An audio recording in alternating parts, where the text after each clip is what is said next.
इस वीडियो में हम सी प्रोग्रामिंग की मदद से एक बहुत ही इम्पॉर्टेंट और बहुत ही इंटरेस्टिंग प्रॉब्लम को सॉल्व करेंगे।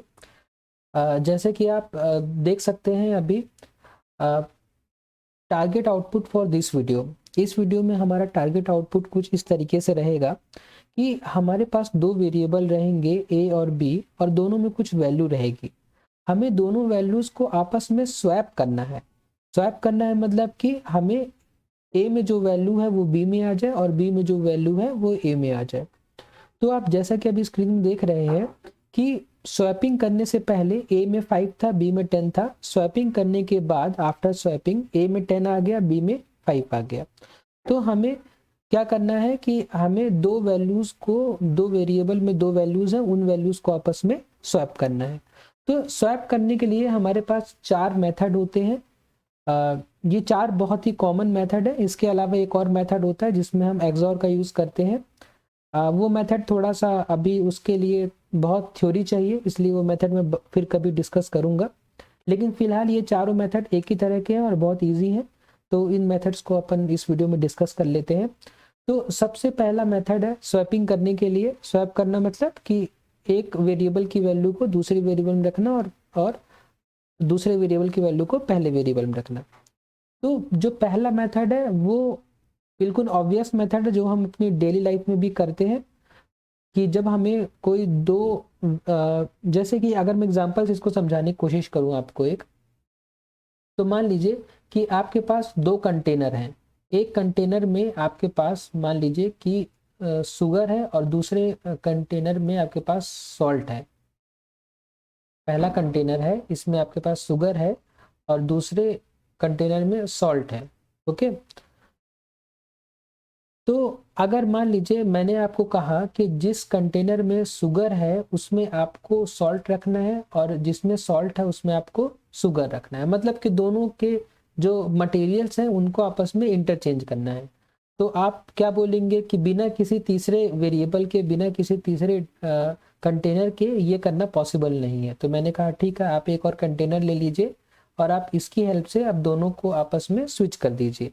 तो आपके पास जब आपके पास तीसरा कंटेनर आ गया तो आपने क्या किया कि इसमें जो आपके पास शुगर था उसको आपने पलटा दिया इस वाले कंटेनर में। तो ये कंटेनर आपका खाली हो गया।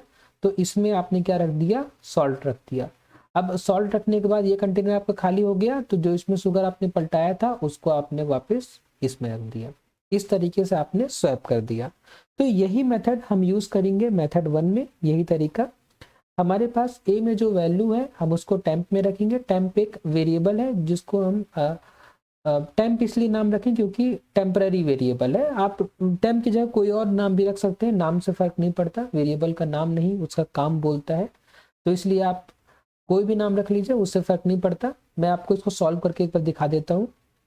देखिए, जब भी आपको इस तरह की प्रॉब्लम सॉल्व करने रहे तो आप हमेशा ये काम करिए कि जैसे कि आपके पास तीन वेरिएबल है, एक है ए, दूसरा है बी और तीसरा है सी।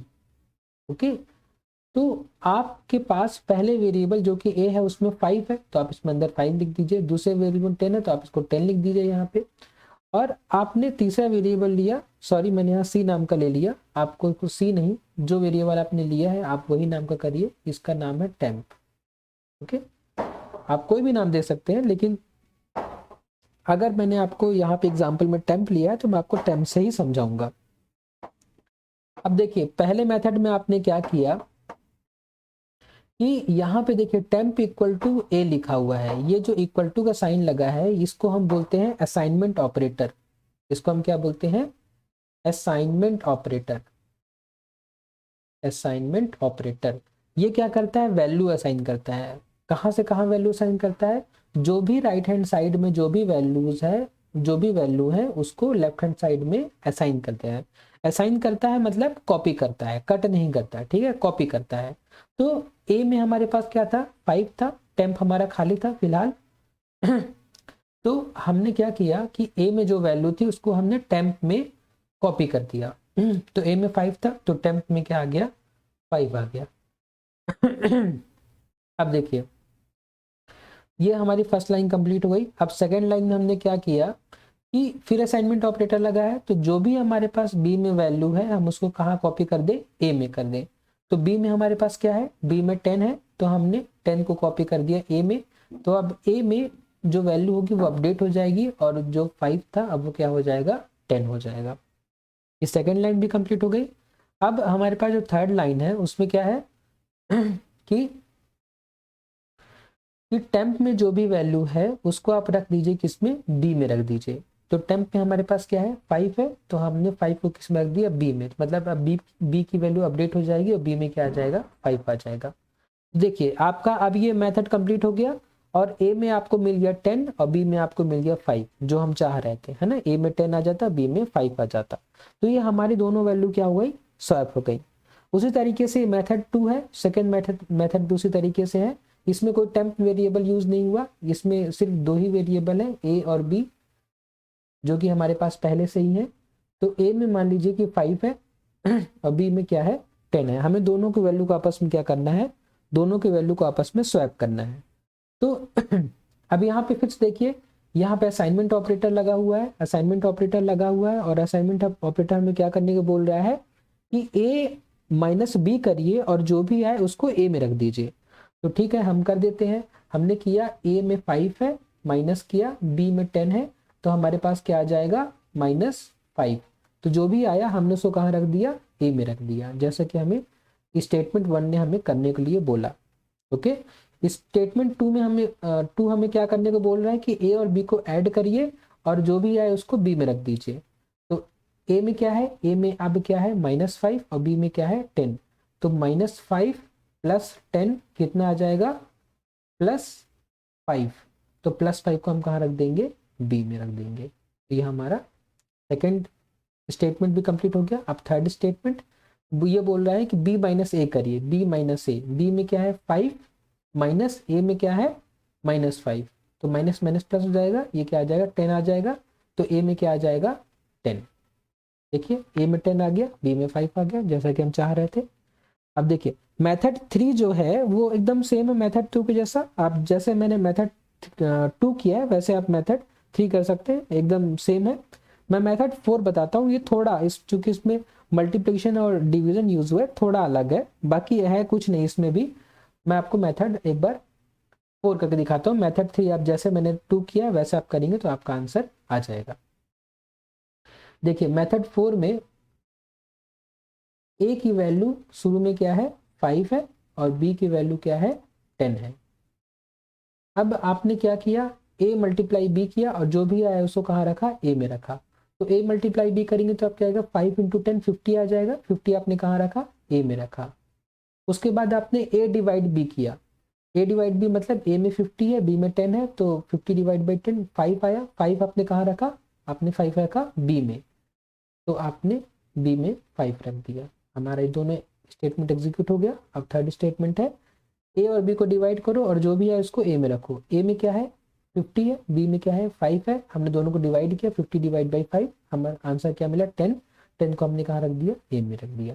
तो ए में 10 आ गया और बी में 5 आ गया। जो हम चाह रहे थे वो हमारा काम हो गया। ठीक है, तो इस तरीके से आप दो वैल्यूज को स्वैप कर सकते हैं विथ थर्ड वेरिएबल और विदाउट थर्ड वेरिएबल। आप दोनों में से चारों में से जो मेथड यूज करना चाहें आप यूज कर सकते हैं। मैं आपको अब कोड ब्लॉक्स में एक दो मेथड रन करके दिखा देता हूं। उसके पहले आप चाहें तो आप अपने कंपाइलर में, अपने मोबाइल में या कंप्यूटर में इसको रन कर सकते हैं खुद से पहले, फिर आप बाद में इस वीडियो को कंटिन्यू कर सकते हैं। तो मैंने अपना कोड ब्लॉक्स ओपन कर लिया है। अब चलिए प्रोग्राम लिखना शुरू करता हूं। मैंने दो वेरिएबल लिया, ए और बी नाम का। मुझे पहले क्या प्रिंट करना है कि बिफोर स्वैपिंग क्या था और आफ्टर स्वैपिंग क्या हो गया। तो मैंने ऐसा डिज़ाइन बना दिया जैसे मैंने कि थंबनेल में बनाया था। तो मैंने लिख दिया बिफोर स्वैपिंग। ओके, मैंने स्टार लगा दिया, मैंने स्लैश लगा दिया। नेक्स्ट लाइन में मैंने लिख दिया बिफोर स्वैपिंग ए की वैल्यू क्या थी, %d, और एंड b = %d। और उसके बाद मैंने नेक्स्ट लाइन में दो स्लैश इन कर दिया और यहाँ पे मैंने कॉमा करके ए और बी कर दिया, क्योंकि पहले परसेंटेज डी मतलब ए और दूसरा परसेंटेज डी मतलब बी। उसके बाद मैंने क्या कर दिया, उसके बाद मुझे एक और वेरिएबल लेना पड़ेगा टेम्प नाम का। आप कोई भी नाम का वेरिएबल ले सकते हैं, जरूरी नहीं कि आप टेम्प नाम का ही वेरिएबल ले। मैंने टेम्प नाम का वेरिएबल लिया, उसमें 1 की वैल्यू रखी, फिर मैंने ए में बी को रख दिया और फिर मैंने बी में टेम्प को रख दिया, है ना, जैसे कि मैंने मेथड 1 में आपको बताया था। फिर देखिए यहाँ पे ध्यान देने वाली बात है कि मैंने ये लाइन को फिर से कॉपी किया और यहाँ पे पेस्ट कर दिया। मैंने लाइन में, इस लाइन में मैंने कुछ भी चेंज नहीं किया, बस मैं यहाँ पे ये लिख दूंगा कि आफ्टर स्वैपिंग। अब हमने जो ऊपर प्रिंट किया था वही सेम हमने नीचे प्रिंट किया है। क्यों?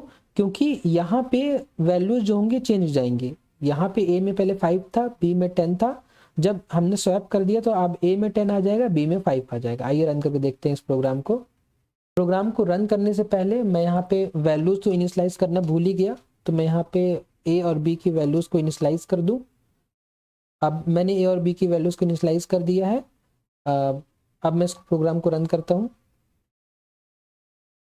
देखिए आंसर जो हमारा आया है, बिफोर स्वैपिंग 5 और 10 और आफ्टर स्वैपिंग 10 और 5। ओके, तो आई गेस कि ये आंसर सही है, जैसा कि हम चाह रहे थे वैसे ही हमारा आंसर आया है। देखिए बिफोर स्वैपिंग और आफ्टर स्वैपिंग हमारा आंसर मैच कर रहा है। अच्छा, अब एक चीज़ और जो यहाँ पे मैं आपको बताना चाहूँगा कि मान लीजिए कि ऐसा हो कि आपने 2 वेरिएबल बनाए और दोनों वेरिएबल में आपने कुछ नहीं रखा। मान लीजिए कि आपने वेरिएबल डिक्लेयर किया और वेरिएबल को इनिशियलाइज करना आप भूल गए। ठीक है, डिक्लेयर करना मतलब कि आपने बताया कि ए और बी नाम के 2 वेरिएबल हैं जो कि इंटीजर टाइप के हैं। इनिशियलाइज करना मतलब आपने उसमें कुछ वैल्यू दे दी। अब अगर मान लीजिए आप इनिशियलाइज करना भूल जाते हैं और प्रोग्राम रन करते हैं तो क्या होगा, तो हम एक बार रन करके देख लेते हैं। देखिए जब आपने कुछ भी यहाँ पे वैल्यू नहीं दी तो उसने क्या किया, रैंडमली आपके प्रोग्राम ने, आपके कंपाइलर ने रैंडमली कोई भी गार्बेज वैल्यू मेमोरी से उठा के आपका प्रोग्राम को रन कर दिया। ठीक है, तो आप बोल सकते हैं कि जब आप वेरिएबल को इनिशियलाइज नहीं करते हैं तो उसमें कौन सी वैल्यू आती है, तो जब आप वेरिएबल्स को इनिशियलाइज नहीं करते हैं तो उसमें गार्बेज वैल्यू आती है। गार्बेज वैल्यू मतलब कि जो भी मेमोरी में है वो हमको मिल जाएगा। देखिए जब मैंने यहाँ पे ए और बी में कुछ नहीं असाइन किया तो यहाँ पे मुझे 39 और 8 मिला। जब आप अपने सिस्टम में रन करेंगे तो आपको 39 और 8 नहीं मिलेगा, आपको कोई और दूसरी वैल्यू मिलेगी। ठीक है, जो भी आपके सिस्टम में उस टाइम उस पर्टिकुलर स्पेस पे होगी वो मिलेगी आपको। तो मैं वापस इसको 5 और 10 से इनिशियलाइज कर देता हूँ। देखिए इनिशियलाइज करना ही मतलब होता है कि आप उसको कुछ वैल्यू शुरुआत में दे रहे हैं। ओके, इसको मैं रन कर देता हूँ। उसके बाद अब देखिए मैंने आपको एक मेथड आपको रन करके दिखा दिया है। आपके पास 3 मेथड बचे हुए हैं। आप अपने कंपाइलर में कोई भी मेथड उठा के आप रन कर सकते हैं। अगर मैं आपको इस पर्टिकुलर वीडियो में अगर आपको एक और प्रॉब्लम मैं बताना चाहूँ करके तो मैं आपको फटाफट करके दिखा देता हूँ ताकि आपके लिए काम थोड़ा बाद के लिए कम हो जाए। लेकिन अगर आप खुद से करेंगे तो अच्छा होगा, लेकिन फिर भी मैं आपको एक बार ये मेथड 4 आपको मैं बता देता हूँ करके। देखिए मेथड 4 में क्या है कि आप a equal to A multiply B करिए, फिर b equal to A divide by B करिए, फिर a equal to A divide by B करिए। देखिए बस इतना सा काम था। ओके, अब आप इसको रन कर दीजिए। देखिए आपका आंसर एकदम सही आएगा जैसा कि आपका पहले आ रहा था। देखिए बिफोर स्वैपिंग 5 और 10, आफ्टर स्वैपिंग 10 और 5। इसी तरीके से आप बाकी दोनों मेथड भी आप यहाँ पे लिख दीजिए तो आपके जो नंबर्स होंगे वो क्या हो जाएंगे, स्वैप हो जाएंगे। तो आई होप कि ये वीडियो से आपको स्वैपिंग समझ में आ गई होगी और आपको समझ में आ गया होगा कि 2 नंबर्स को स्वैप कैसे किया जाता है और स्वैपिंग क्या होती है। लेकिन अगर फिर भी आपको कोई बात है जो समझ में नहीं आई है तो आप प्लीज़ मुझे कमेंट बॉक्स में बताइए। अब मैं आपकी प्रॉब्लम को सॉल्व करने की पूरी कोशिश करूंगा। तब तक के लिए थैंक्स फॉर वॉचिंग।